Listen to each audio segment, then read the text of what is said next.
Hey there everyone, this is Samuel Johnson and welcome back to the Xiaolin Perspectives. And today we're going to be discussing episode 27 of Xiaolin Showdown, The Emperor Scorpion Strikes Back. And this episode begins with the Xiaolin monks losing most of their Shengong Wu. Not because of any error on their part, but for whatever reason the Shengong Wu are just floating away. Why? Well, it turns out this is all part of some ancient prophecy or whatever, where all the planets align, and this, for whatever reason, is causing all the Shengong Wu, or at least a good chunk of them, to just start acting on their own and seek each other out. Why? So they can form Mala Jong. You know, the big demonic warrior made up of Shengong Wu. Of course, hearing this, Omi thinks that that's a walk in the park. He defeated Mala Jong before. But apparently, this version of Mala Jong is going to be a lot more powerful than the one that the Xiaolin monks fought before, as that one was only made up of a handful of Shengong Wu. This one is going to be made up of a good chunk of them. Practically all of them, save maybe a few. And as a result, he's going to be almost unstoppable. And on top of that, for this particular resurrection of the Demon Warrior, he's going to come with friends. For you see, after he's fully assembled, he'll create basically a quartet of other Mala Jong copies that will call themselves the Fearsome Four. And with their combined power, they're supposed to basically destroy the entire world. So, you know, kind of a good idea to stop this from happening at all. As such, the Xiaolin monks been right on Dojo, and I'm guessing they either use Dojo to track the Shengong Wu or they just straight up follow them, and they end up following the Shengong Wu to what looks like a molten island. And as a result, the Xiaolin monks end up climbing a mountain, and Omi manages to see the Shengong Wu as they go into a cave. Before he can follow after, Jack Spicer and co arrive, mostly because Wuya is fully aware of what's happening right now, and says that the Mala Jong forming is the first step for her and Jack taking over the world. As such, Omi, rather than telling his friends, hey, Mala Jong went in this cave, he instead thinks that he can go in himself, especially since it's just Jack Spicer. He can wipe the floor with him and then stop Mala Jong from forming at all. As such, he runs inside, and sure enough, we do see the Shengong Wu just floating in this giant stack of green fire, as they're all just kind of floating and trying to find the right shape. As such, Omi confronts Jack, and to try and, hold Omi off, Jack ends up pulling out the Ring of the Nine Dragons and ends up splitting himself into 7 copies. And of course, all the copies are even more incompetent than the original Jack, since of course the ring just divides you. But, well, they don't really need to overpower Omi. They just need to keep him distracted, and distracted is what they do, as they end up basically keeping Omi occupied as he's whooping their asses, and it keeps the Xiaolin Dragon of Water distracted long enough for the Shengong Wu to finally come together and form Mala Jong. As such, Mala Jong ends up just literally knocking Omi aside, and at this point, and rather than, be afraid of the giant demonic warrior, Jack actually goes up to Mala and propositions that he join up with him, since, well, he's evil and Jack could use the extra hand. He even offers Mala Jong a team jacket. It goes the exact same way it goes the exact same way that it went when Jack asked Mala before. As a result, Mala just knocks him aside, and using the Longi kite, he flies away. And Wuya thinks that this is perfect. Jack did exactly what he was supposed to do. He allowed Mala to form, and now the next part of their plan to take over the world, well, it's kind of a waiting game. As such, Jack and we end up leaving, and Omi ends up meeting up with the other Xiaolin monks outside, a shame that he was unable to stop Mala Jong.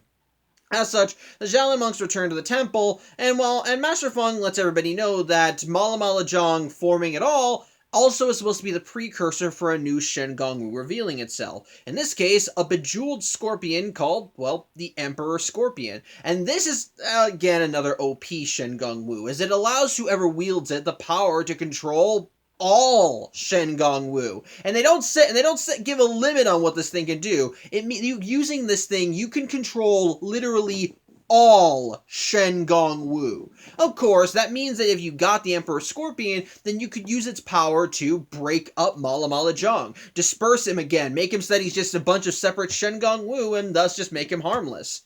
But in the wrong hands, the Emperor Scorpion can also allow whoever wields it complete control over Mala Jong and his demonic copies. So, kind of need to make it a priority.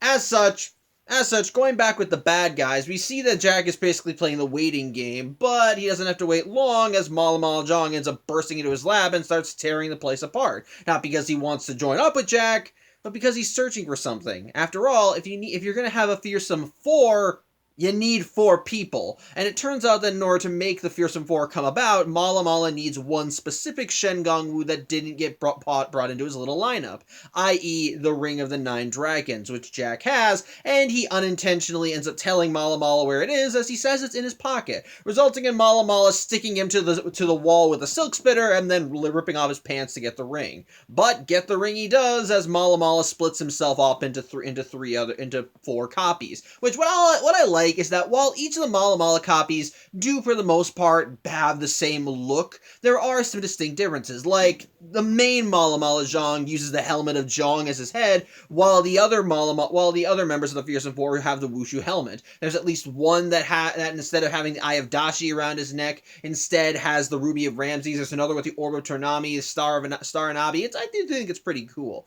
But either way, with the Fearsome Four now formed, they use the Golden Tiger Claws to just warp out of Jack's lab, and upon doing that, Wuya states that the Emperor Scorpion has now revealed itself, so now it's time for the second phase of their evil plan to come into fruition. As such, after Jack presumably cuts himself down, we cut to the Xiaolin monks as they've detected the Emperor Scorpion as well, and Doja reveals that it's hidden in the center of the earth. So, yeah, that's the second time that any of them have gone there. So, however, rather than needing to use the power of the serpent's tail to get down there, they actually do have a way of mode of transportation. In this case, the tunnel armadillo, which I'm guessing they stole off of Jack in the last episode. As such, they use the tunnel armadillo to drill the center of the earth, but upon arriving, they end up crossing paths with the Fearsome Four, who are also after the Emperor Scorpion. I'm assuming the idea is that Mala Jong knows how dangerous this thing is for him, so it's probably best to add it to his collection before anything goes wrong. Although at one point Master Feng did state that Mala in this state would be seeking out any and all Shen Wu, so it's entirely possible he's not aware how dangerous the Emperor Scorpion is and he just wants to add it to his lineup.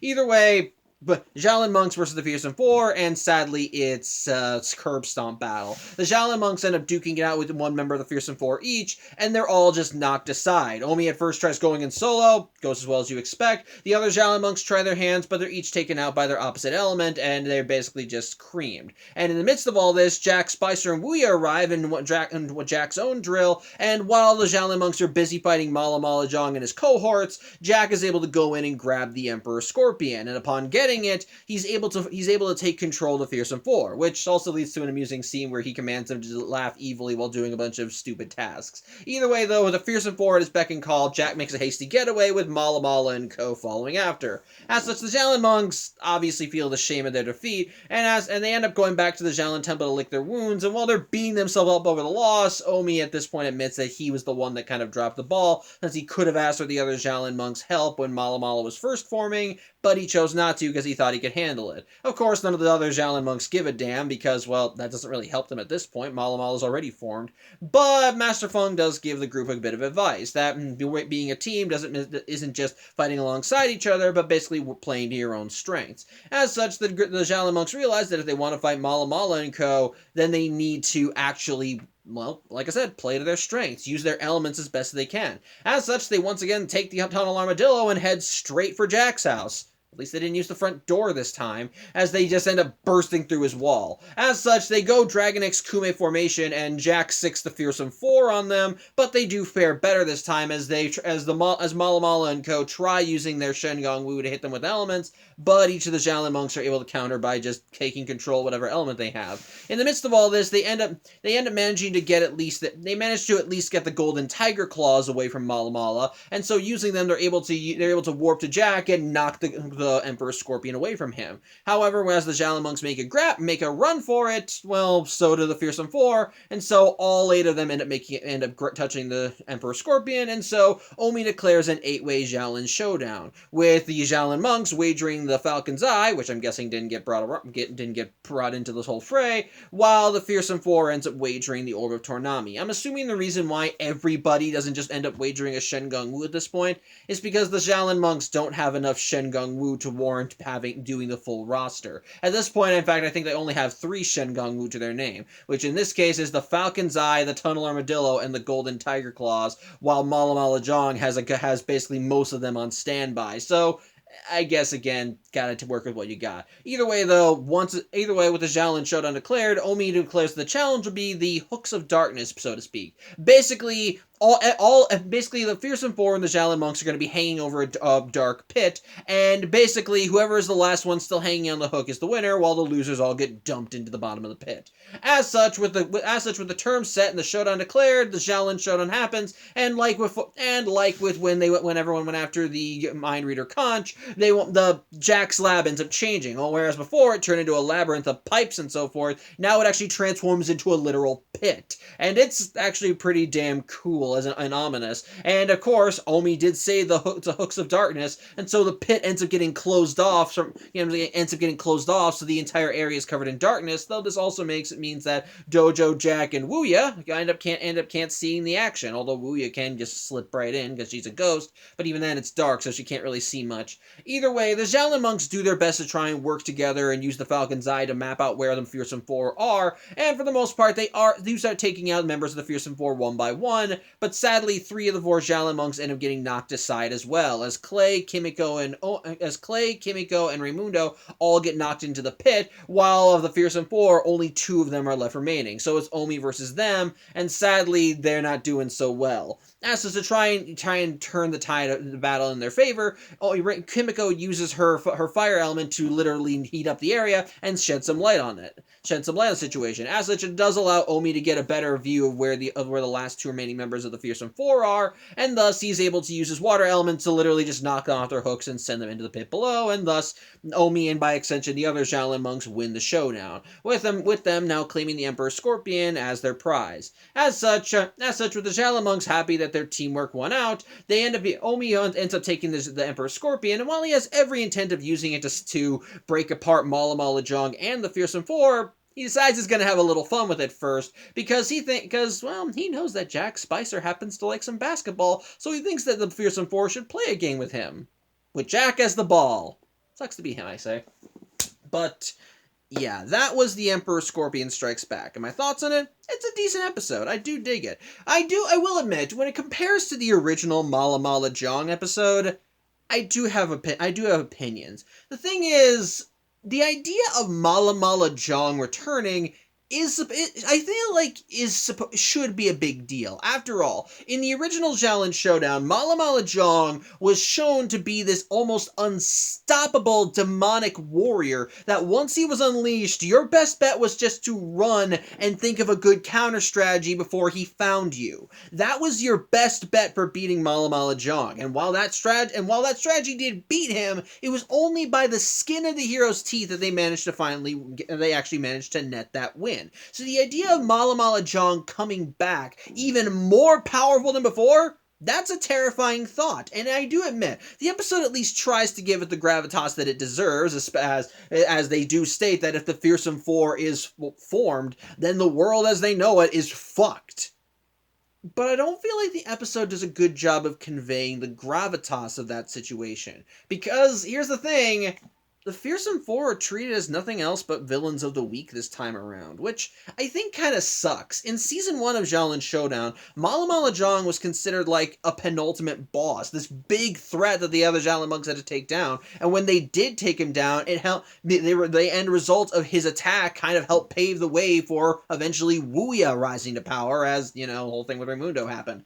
But the thing is, he was still given the proper weight, he was still given the proper weight and grandeur that someone like that needed. Whereas in this episode, his whole thing is still treated like just your average everyday villain. And yes, like I said, they do try to give gravitas by saying, oh, the Fearsome Four will take over the world, but I'm going to say this right now, Mala Jong ain't the only one that wants to do that. And by the time that the Fearsome Four have come around, we have faced other big world-ending threats before. When there was the episode where Dojo went nuts and apparently was going to shroud the world in 1,000 years of darkness, or 962 years, but we're not here to split hairs.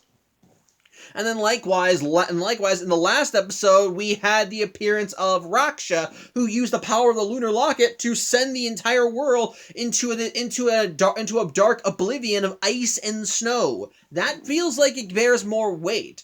So it feels Sam's pretty much just saying, "Oh, Mala Jong will end the world." Oddly enough, it doesn't feel as big. it feels like we've tread that path before. And like I said, the episode doesn't really feel like it gives this the proper weight. In the original episode when Mala Jong appeared, everyone reacted in fear and horror at the prospect of having to fight this guy. When Master Feng learned that Jack Spicer and Wuya had gotten their hands on the heart of Zhang, he reacted in abject terror and he just ordered the monks, grab all the Shen Gong Wu and get the hell out of here. Our best bet is just to fend him off while you all hide. And likewise, when the Xiaolin monks were hiding, they were afraid. They knew that they would need to fight Mala Jong, but they had no idea how they were going to fight him, so they had to try and think outside the box and how to confront them. And it still led to some genuinely good character drama because it also helped build up Raimundo's character as we saw him being overconfident and treat Mala Jong like he was just some other villain of the week, and then shown why Mala Jong shouldn't be fucked with, because when he confronted him, he got his ass whooped, he lost the Sword of the Storms, and Wuya was able to use the knowledge in his head to find out where the other Xiaolin monks were. Again, it's treated with the proper weight that it's given. And when the other Xiaolin monks wound up fighting Mala Jong, they were losing. At one point they managed to break him apart, but he just reassembled. Any attacks they threw at him, he was able to counter with the Shen Gong Wu he had, and any Shen Gong Wu that they did have, he just absorbed into his frame and used them against them. It was shown that Mala Jong was someone that you really could not have screwed with. Yet this episode, we really don't get a lot of that. He's just treated as the latest take over the world plan, and it's kind of lame, honestly. I'll give credit where it's due. They do show him to be competent at least when he's a monster, and the idea of 4 Mala Jongs, pretty damn cool. And like I said, I like that when the Fearsome Four actually appears, all of them do have some distinct differences. Their main bodies are still made up of most of the Shen Gong Wu that make up Mala Jong, but there are some Shen Gong Wu that are unique to each member, which I like. I do think it's pretty cool. And the idea of having a Shen Gong Wu that can control them,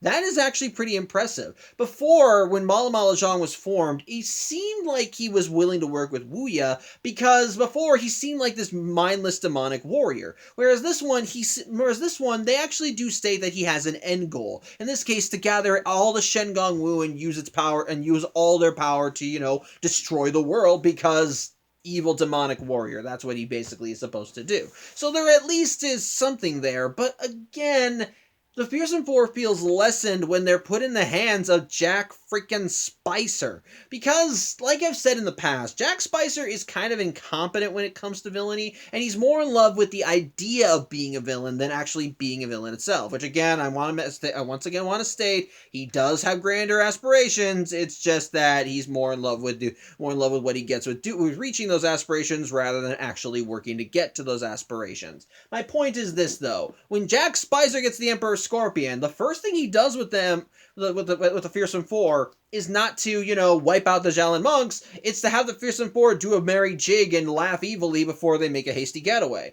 And then likewise, when we see Jack with the Fearsome Four as beck and call, he's just having them doing work around the lab. Which, to be fair, I can understand him doing. I'm guessing that, even if he took over the world, he needs some people to do the legwork and all that stuff. That's what and so I kind of see him doing that. It's just that, again, this is Mala Jong times 4. Times 4. There should be at least a little bit more weight given to him, and I don't feel like the episode really properly conveys that. It's okay for what it is, and it is cool to see the Fearsome Four in action, especially with them utilizing other Shen Gong Wu, but it just feels like it could have been more, is what I'm saying. On top of that, sadly, there's another flaw in the episode, and it's not a big flaw, but it is one that I noticed upon this rewatch, and that is sadly the moral. The moral of the episode is basically, learn to work as a team. And at certain points in the episode, we have Omi being the arrogant, I'm a solo act kind of guy, and thinking he can handle certain threats on his own, which I'm just gonna say right now, we've tread those waters before, and they're not much. And this one doesn't really do anything new with the formula. In fact, I would dare say that it actually kind of feels like it takes a step back from when we last saw it. Since the first time we saw this plot in action, Omi was the one advocating for him and the other Xiaolin monks to, work as a team. And now in this episode, he's the one saying, "Oh, I can handle this by myself. I've taken out Mala Jong before. I can take him down again." And then likewise, he's the one that arrogantly goes to fight Jack Spicer and form Mala Jong. That, well, no, I'll give credit where it's due. I'm more willing to give. I kind of understand that his overconfidence in going to fight Jack. Yes, he should have called the other Xiaolin monks to let them know, hey, the Shengong Wu were in that cave. We should go take care of it. But at the same time, it's Jack Spicer. The dude's an idiot, and the most he had on him was the Ring of the Nine Dragons, in which, as we've established, unless you already are unless all of you is in complete harmony, you're not going to be able to use that thing properly. So Jack using it to just divide himself into 7 copies, it's obviously not going to work out the way he wants it to. Yeah, Omi does wipe the floor with them, but because he was more concerned with taking out all the Jacks, it allowed Mala Jong time to form, so that was on him.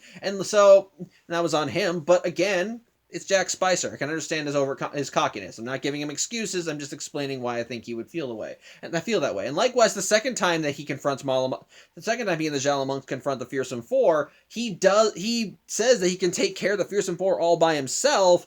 But you could argue that that's him overcompensating, because he clearly does feel guilty for having let Mala Jong appear in the first place. So this could be him trying to say, no, I can do this, I'll make up for my mistake and actually be worthy and all that crap. So in that regard, I can kind of understand that. It's just that the overall moral lesson of having to learn to work with a team and play to each other's strengths, it's the same song and dance we've seen before. It's a slightly different tune, but not by much. The most we get of a change is basically, oh, you need to play to your strength, which, okay, I feel like that we've seen them do that before. I don't know. It just feels like the moral is tacked on, not that great. No, it's not that great. So, again, I feel like that's a problem in the episode.